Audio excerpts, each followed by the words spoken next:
Welcome to High School Investing. I'm Todd Bubba Horowitz, and I'm glad to be your guide and your mentor through this course. Welcome all students and teachers, and as a member and a trader for the past 36 years, being a member of the Board of Trade, the Chicago Mercantile Exchange, as well as other exchanges around the world, I think that the understanding of financial literacy is so important to everybody, whether or not you understand trading now or you're going to trade, because every one of us at some point or time in our life is going to have some type of investment into some type of market. And this course comes in to share with you and show you ideas of how to best protect yourself if you're just going to be a passive investor, or actually give you a basic understanding if you want to be a trader.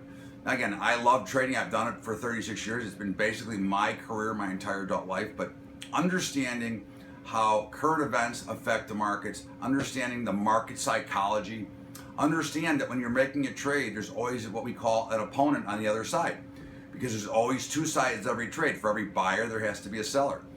So the objective of this course is to take you through step by step whether or not you're going to be a passive investor, because every one of you out there at some point or another will be invested in some type of market.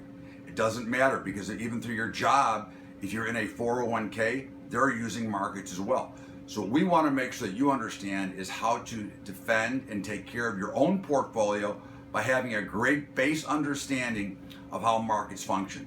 Because when you understand psychology, how current events affect markets, and how traders trade, you will then have a much better idea that not only are you concerned about fundamental analysis, because of course when we're buying something or we're investing in something for the long term, we want to make sure that the fundamentals are solid, but the trigger point to all trades is really and truly technical analysis.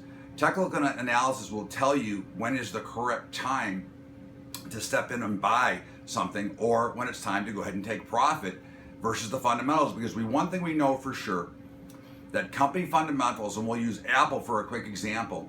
In 2013, when Apple was $700 a share, fundamentally nothing changed, but Apple did drop to $350 a share. However, there was a very big technical spot there that indicated that it might have been time to take profit in Apple, and you would have known that, had been studying if you had been through this course already. So this course is dynamic in teaching you everything about the investing world and about money, and I know we all care about money. But more importantly, we learn to understand current events and how they have a dramatic effect on markets. Now, for the last 7 years since this bull market has started, most of the market has been driven by the Federal Reserve and their ability to print money and keep interest rates at a low rate. But more interesting than that is, as the market recently has started to sell off and look like it was going to go into a major, maybe bear market, we are now in what they call corrective territory. So the market is down over 10% from its previous level. But now what we're seeing is there was a debate between all the economists and all the experts on whether or not they were going to raise interest rates. And of course, if you've seen some of my videos, you will know that I say there's no way they're raising interest rates. But I want to take us right back into the jobs number. That is a key stat in a key market that we always look for. On Friday, October 2nd, we had the September jobs number. The jobs number came out and the numbers were horrible. It was an abysmal jobs report. They created 148,000 new jobs, which was well less than expected. And before we get into what happened to the market expectations are also important. If the street had expected only 148,000, it wouldn't have been as bad, but the street was expecting well over 200,000 new jobs.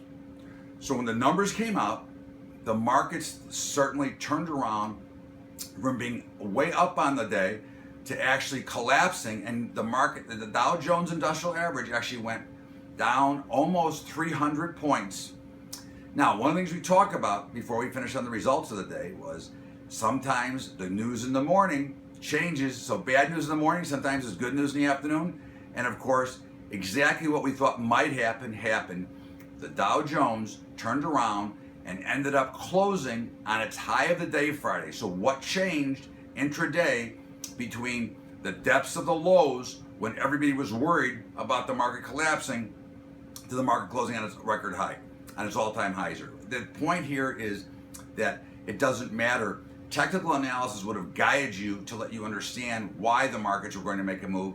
And in fact, just one quick note, at 10:05 on Friday, I told my partner, this looks like this market could close up on the day. At the time, we were down 300 points. These are the things that I'm so excited for you to learn and understand, because this, like playing poker or playing gin or backgammon, are all games of skill. Trading is a game of skill that is easy to learn by anybody. So as we go through the class, I will be doing videos for you on a weekly basis, giving you market updates and sharing ideas with you on how we can all become more financial literate, have a better understanding, so that when you get out into the world, you will find out how to protect your money. That's the way I am, and that's Todd Bubba Horwitz coming to you. We'll see you next time.